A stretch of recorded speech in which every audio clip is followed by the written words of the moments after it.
Hi everyone, welcome to Basic Academic English. My name is Minjuan Cai. You can just call me Miss Cai. I'm your instructor in this video. Today, let's discuss what presentation skills are and some techniques that you can use to practice them to prepare for your face-to-face oral presentation in front of your classmates.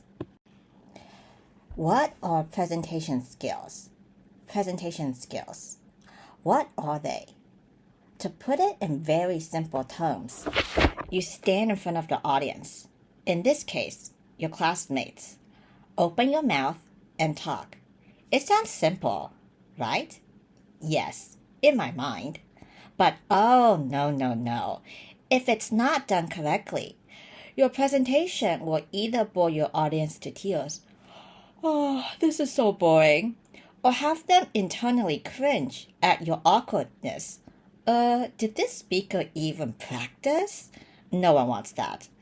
So, what can you do to prepare? In this video, I will break down the key points of presentation skills that I find our Chinese college students struggle with the most based on my teaching. I also want to share with you some techniques I find really useful when preparing for a presentation. Technique number 1, adjusting voice volume. This is one of the most common problems when it comes to oral presentation skills. You can hear yourself talk in English on stage, but no one else can hear your voice. This means you need to increase the volume of your voice, or you risk the audience falling asleep because they cannot hear anything. What's more, you end up with a low grade from the instructor for your efforts. This is really sad. What should you do then? Here's my technique. Find an empty classroom, or a room also works as well. Ask one of your friends to come along to play the audience. The presenter, please stand up on stage and start speaking using your presentation script as reference. The audience will alternate between sitting in the front row, the middle row, and the last row of the classroom. Ladies and gentlemen, based on the feedback from the audience, adjust your voice so it can be heard by those in the last row. If you have trouble increasing the volume of your voice naturally, ask to use the microphone on the day of the presentation. That's perfectly fine.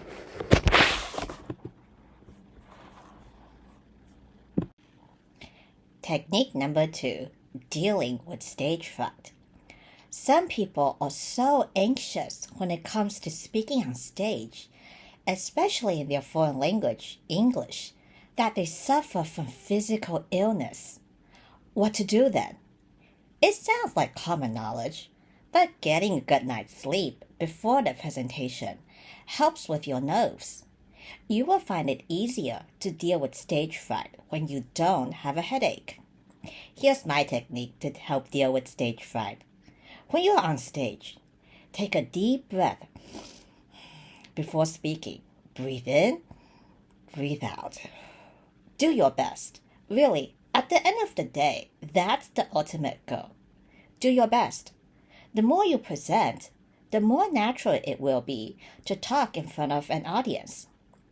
Some students wonder, does stage fright ever really go away? Well, I don't think of stage fright as something that you have to fight with a sword.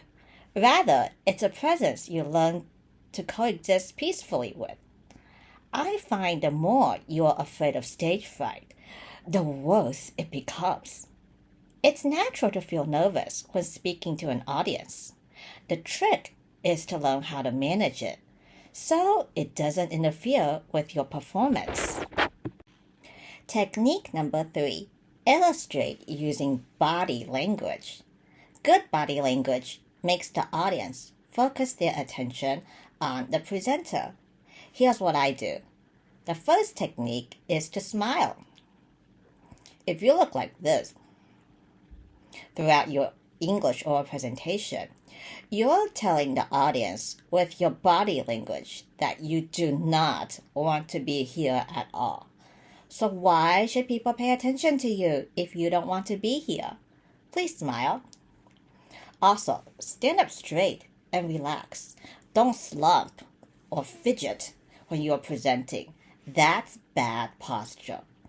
Some people have asked me, Miss Tai, can I move around then? Yes, you can.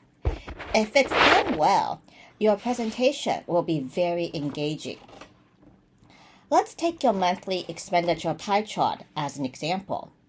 When you present, you can move to different sides to highlight the section that you're talking about. For instance, you can stand on the left side of the PowerPoint to indicate spending 60% of your monthly expenditure on food, and then stand on the right side to point out 40% is spent on transportation. You can also use gestures to illustrate the main sections of your pie chart. This is also effective body language, which will make the presentation livelier. The audience will want to pay more attention. Technique number 4, maintaining eye contact. It's scary to be on stage, so I don't want to look at the audience. Let me tell you, if you are on stage and you speak like this, "Good morning. Let me share with you my monthly expenditure as an NPTU student." It may make you feel less scared, but to the audience, this is extremely rude. As a presenter, looking at the audience shows that you respect them and value their attention.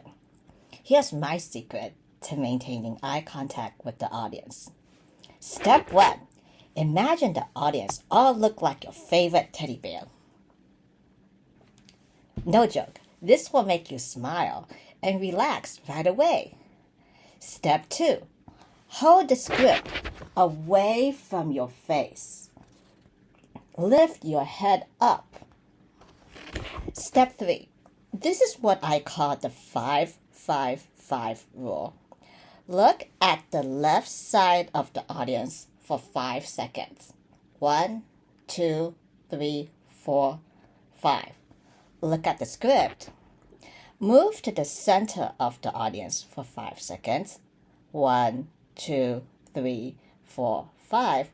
Look at the script and then move to the right side for 5 seconds. 1, 2, 3, 4, 5. It doesn't have to be 5 seconds exactly. The trick is to alternate your eye contact. Don't keep looking at one person, for instance, Miss Tai, for a long period of time because you're nervous but still want to maintain eye contact with the audience. This is not how it works. Look at different people. All right, please practice along with me. 5 seconds here. 1, 2, 3, 4, 5. 5 seconds there. 1, 2, 3, 4, 5. And 5 seconds there. 1, 2, 3, 4, 5. Keep this up during the presentation. Pay attention. You may want to do this after 2 or 3 sentences so you don't get overwhelmed with talking and looking at the audience at the same time. Here's technique number 5, projecting confidence. Many students like to say, "Oh, I'm not good at English," when asked to comment on their English ability. Time to change this mindset. Why? Because if this is what you say when you're talking with your friends, then it will be worse when you're speaking in front of the audience. Do you know everyone? I don't think so. Therefore, your confidence level is going to hit a new low when it's not high to begin with. What can you do to project confidence when presenting in English? Here's one strategy that I love. When you wake up every morning, look into the mirror and tell yourself, "I speak good English."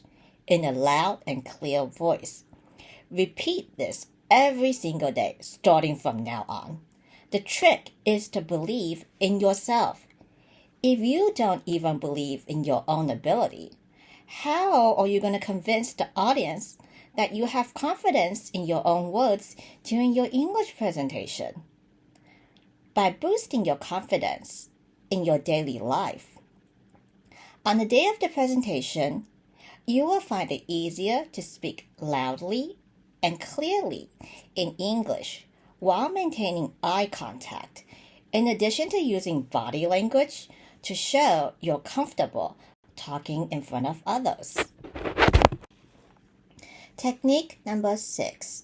Preparation is key. Maintaining eye contact, projecting confidence, dealing with stage fright, body language, adjusting voice volume. Oh my goodness, it's a lot to take in. That's why preparation is key. You must practice. I cannot emphasize enough the importance of being well prepared for your presentation. Set yourself up for a successful oral presentation by doing the following. Start by writing out your script. Don't read from it. Pause between sentences. Make sure that all the words are pronounced correctly. Every time students talk about their monthly expenditure, I hear the word dormitory mispronounced at least 10 times. It's dormitory, not dormitory. Rehearse what you're going to say in front of a mirror or with your friends. Practice looking at the audience when you're presenting. Time yourself. This is extremely important. You will find that simply reading from the script usually takes less time than when you rehearse presenting on stage. Trying to maintain eye contact and using body language at the same time. I tell my students to allow 15 seconds as a buffer. If the requirement is a 2-minute presentation, the longest that a speaker should talk is for 2 minutes and 15 seconds. The least time is 1 minute and 45 seconds. Make sure that you act confidently and believe in yourself. Give yourself a pep talk before stepping on stage and tell yourself, I've got this. I can do it. Calm yourself down by taking deep breath. While you are presenting, make sure not to talk too fast. This makes the audience aware that you're really nervous and want to get off the stage as soon as possible. I tell my students all the time that I would rather they talk slowly but clearly when presenting in front of an audience in English instead of rushing. Questions or comments? Feeling overwhelmed by all that you need to do to prepare for your oral presentation? Not to worry. Review this video again. Pause after each technique and practice along. Ladies and gentlemen, don't forget to write down any questions or comments that you have. Come ask me face to face when we meet next time in class, during the break after class, or office hours. You can also shoot me an email or leave a message in our class line group. Let me know what techniques you found the most useful when preparing for your face-to-face or presentation in English, and why. Also, do you have any tricks of your own that you would like to share with your classmates when preparing to talk in front of an audience? I look forward to hearing your thoughts. All right, thanks everyone. Let's call it a day and see you next time. Bye-bye. After watching this video on presentation skills, please answer the following 10 questions. Submit your answers to earn 1 point for NPTU's 英文概厉害 activity. Question number 1. Why would the audience yawn after listening to a student's presentation? Question number 2. What is one of the most common problems when it comes to oral presentation skills? Question number 3. What should a presenter do if he or she has trouble increasing the volume of his or her voice? Question number 4. As a presenter, what does looking at the audience show? Question number 5. What should a presenter imagine the audience to look like when practicing maintaining eye contact? Question number 6. After how many sentences should the presenter alternate between looking at the audience and the script? Question number 7. Why should the presenter change the mindset of, I'm not good at English? Question number 8. What should the presenter do when he or she wakes up every morning to build up confidence? Why should a student time himself or herself before presenting on stage? Question number 10. How does the audience feel when a presenter talks too fast on stage?